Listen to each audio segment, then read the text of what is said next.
Hello my friends, and welcome back to my channel. Today's video is yet another DIY Christmas gift. This one's gonna be just a little more difficult, but I don't even want to use the word difficult, than the other two have been, because this time we actually need to use the stove. But before we begin making our fresh homemade mozzarella, I just want to mention that this video is sponsored by New Air.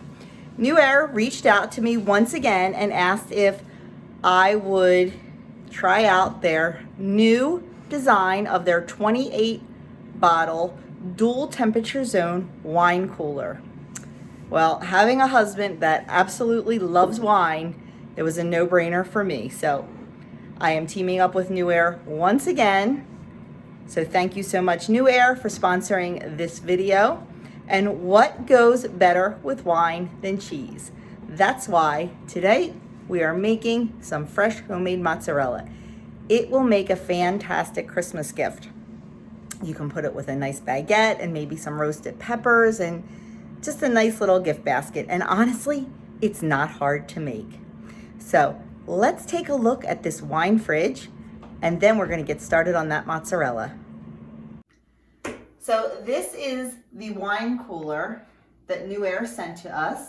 It is a 28 bottle wine cooler. And the really cool thing about this is it has a dual temperature zone.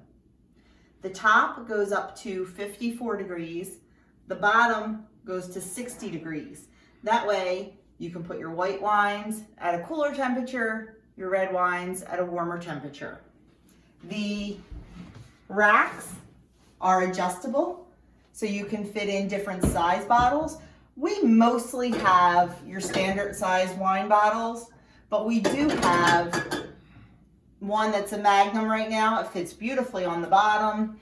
And like I said, you can take shelves out, you can move them around. The exterior is black and stainless steel, so it's very sleek looking. It fits into pretty much any decor. It has digital temperature controls, and it also has, let me just unlock it. It also has an interior light. It's a soft blue light. You can see it. We don't keep the light on just because honestly we don't need it.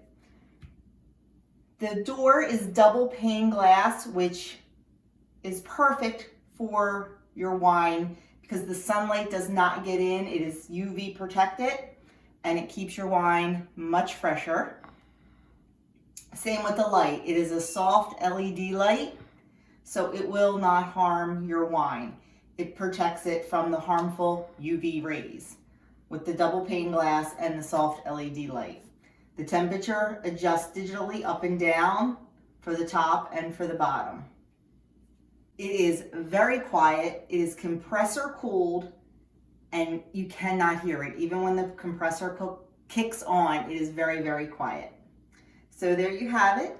The New Air 28 bottle dual cooling wine fridge. Thank you, New Air, for sending this to us, and thank you for sponsoring this portion of the video. Now, what goes better with wine than cheese? So let's go make some mozzarella. There are only 4 ingredients needed to make fresh mozzarella cheese. You need a gallon of whole milk. Now, other people say it works with 2%. I've never tried it. I always use whole milk. You just have to make sure it is not ultra pasteurized. It can be pasteurized, absolutely, just not ultra pasteurized. You need a little bit of citric acid. You need rennet tablets. Now, this is not the rennet that you buy in the grocery store, the junket rennet it's called. These are actual tablets. I got them right off of Amazon, very inexpensive. And for each pound of cheese, you only need 1/4 of one of these, so they last a really long time. Then you need some cheese salt. You do not have to use cheese salt. You can just use some kosher salt or some sea salt. It's absolutely fine. Someone gave this to me. That's the only reason I have it. And that's all you need for ingredients. As far as equipment, you need a nice big pot. You need a thin blade long knife. A pair of gloves comes in handy. Now what I do is I put my running gloves on and then I put the rubber gloves over it because the cheese is hot and you do have to handle it. You also need a thermometer and you need a microwave safe bowl that I forgot to get out. So that's what you need, pretty much standard kitchen fare. Let's get making some mozzarella. So we have our milk in the pot and I have the heat turned to about medium high. And I'm gonna sprinkle 1 teaspoon of citric acid over the milk. And then I'm just going to stir. Then we are going to keep an eye on it until it gets to 90 degrees Fahrenheit. Just gonna stir it gently. We're only about halfway there. So while that is beginning to heat, I'm going to prepare our rennet tablet. So I have my 1/4 of a rennet tablet and I'm just gonna put in a 1/4 cup of cool water. And I'm just gonna let that dissolve.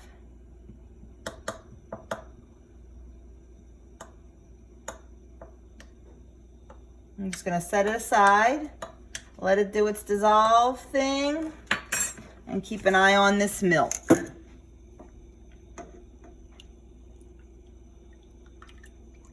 We still have a ways to go. We are only at about 60 degrees.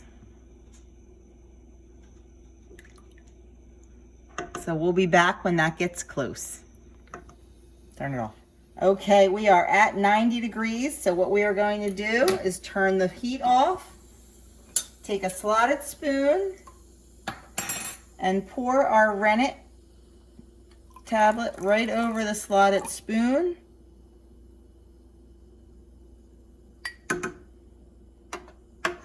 Give it a stir.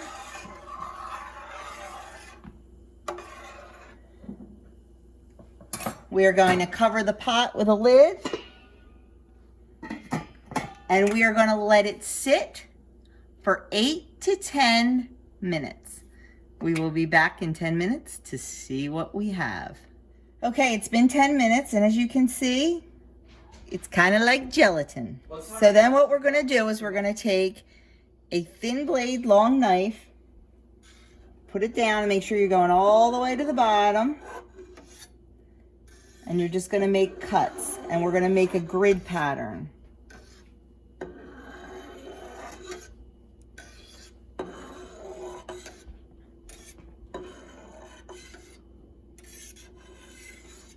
Then we're going to go this way. Then we're going to take our slotted spoon and we're going to start removing the curds from the whey, just like Little Miss Muffet. This is the part, it's not hard, it's just tedious. Look at that cheese. And we're just going to put it into a microwave safe bowl. Try to get, as much of the whey out as you can. This is the tedious part. But all this is going to be our cheese. Trying to keep it in the bigger chunks is better. So I am just going to keep removing this. And then I'll show you what the next steps are. And basically the next couple steps are just trying to get as much of the liquid out as we possibly can. You can see all the whey still forming in there.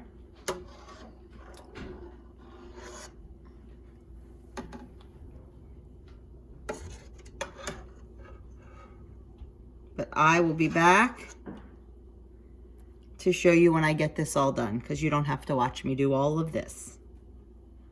I have about half of it out of the pot and my bowl is filling up. So what I'm going to do, so it's easier to handle, is I'm going to take this, I'm going to put my grease splatter screen over it and just dump out this whey. as much of it as I can. Now, it is all protein. If you like whey protein, you could most certainly keep this. Put it in your smoothies, you know, whatever you want to do with it. I'm just dumping it down the drain. And I'm going to tell you, there's a lot of it. So this takes patience. Try not to lose any of those curds like I just did.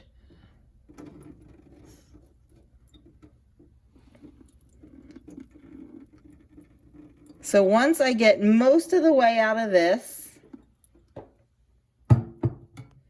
as you can see, it comes right back up. Look at that. You think you get it all out, and there's more. So I'm going to put this into another bowl, or just get another bowl and start filling it. I want to keep it easy to handle until I put it all together. So now we're going to do the second part of the pot. Just when you think it's all out, there's more. So we're going to let that sit and let more come up while we work on the second part. Okay, we poured off as much as we can. As you can see the movement, it's just going to keep coming and coming. So what we have to do now that we got most of it off, we have to microwave this for 1 minute. And then we'll pour off more liquid. So we're going to put this in the microwave on high for 1 minute. Okay, it's out of the microwave. And you can see it's starting to come together. So we're going to give it a stir. And we're going to drain again.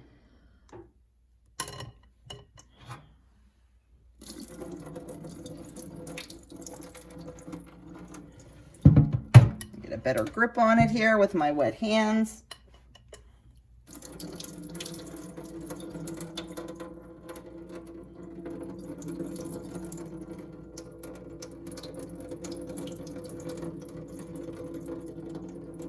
I'm going to continue to drain this. Then we're going to put it back in the microwave for another 40 seconds. I just wanted to show you before it goes back in for the second time. You can see it's starting to come together. So after this next time, it should really start to form and we will start kneading it. Okay, out of the microwave for the second time, and you can see it is starting to come together. But once again, lots of liquid. So we're going to drain that off, and then we're going to start adding our salt. And then it goes back in the microwave again. So let me drain this off and I'll show you how we add the salt. Okay, you can see that most of the liquid is removed. There's just a little bit. I'm going to dump that. And you can see that it's starting to definitely come together in a ball. So now we're going to start adding our salt. I'm just going to add a little bit. This is 2 teaspoons altogether. I'm just going to get in there with my hands. And knead that salt in. A little bit more. Knead it in again.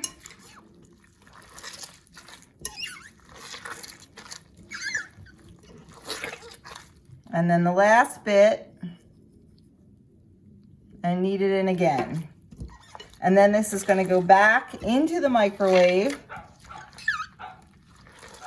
because we need it to come together and get stretchy like taffy.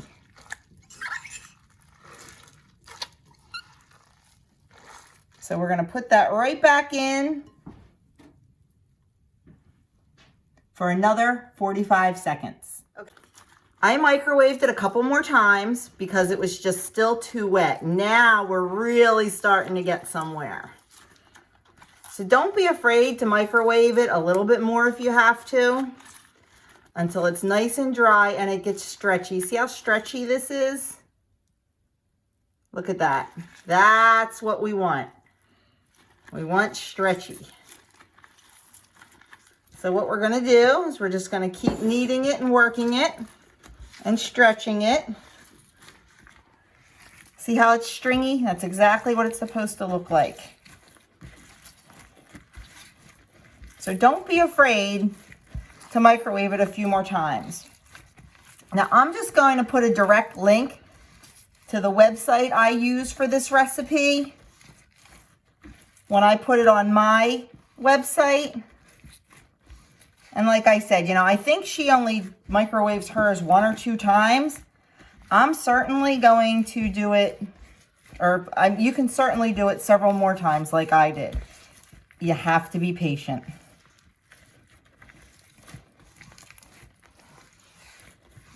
Okay, I am going to continue kneading this, and then I'm going to start shaping it, and I'll be right back. So there you have it. It's not as smooth and silky as it's been in the past, and I'm not sure why. Could be temperamental, not sure. And it could also depend on the brand of milk you use. So you might have to experiment a little bit.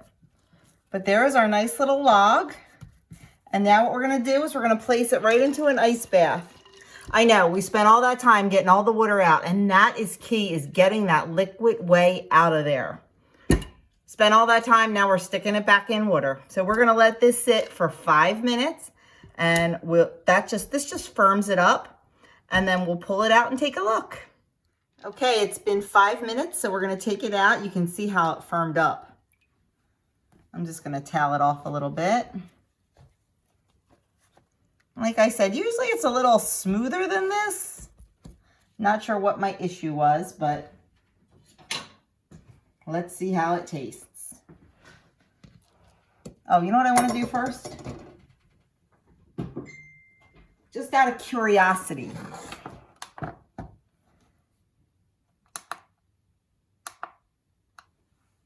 I like to weigh it. 15.5 ounces, so just shy of a pound of cheese. And I don't know about you, but a pound of fresh mozzarella around us is about $6, $7. A gallon of milk around us is about $3. So pretty much half the price, and it's fun. So let's slice this.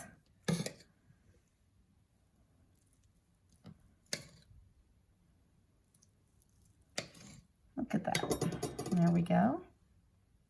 But you know what we're going to do? Now it's still a little bit warm on the inside, but let's give it a taste.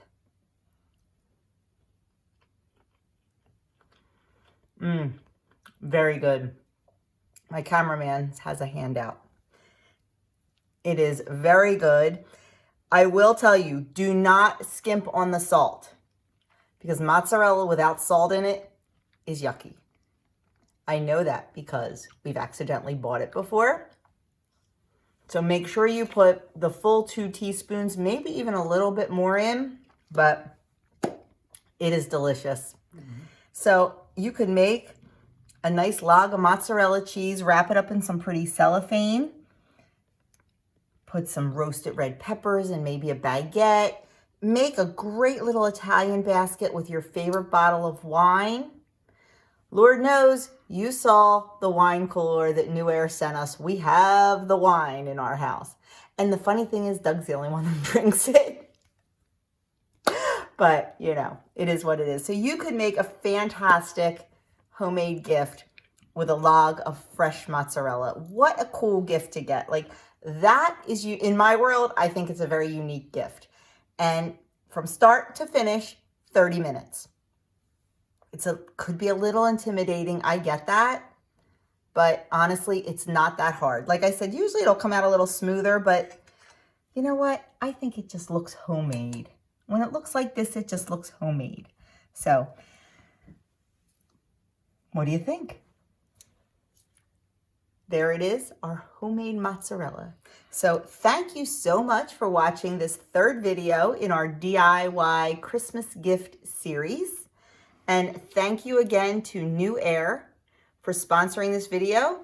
Down in my description box, there is going to be a link with a discount code to New Air right to the wine fridge. You can go check that out and check out all their other great products on their website. Like I said, this is the 3rd time I've worked with New Air. The company is fantastic. Their customer service is great. Their shipping time is great. They are a wonderful company to work with.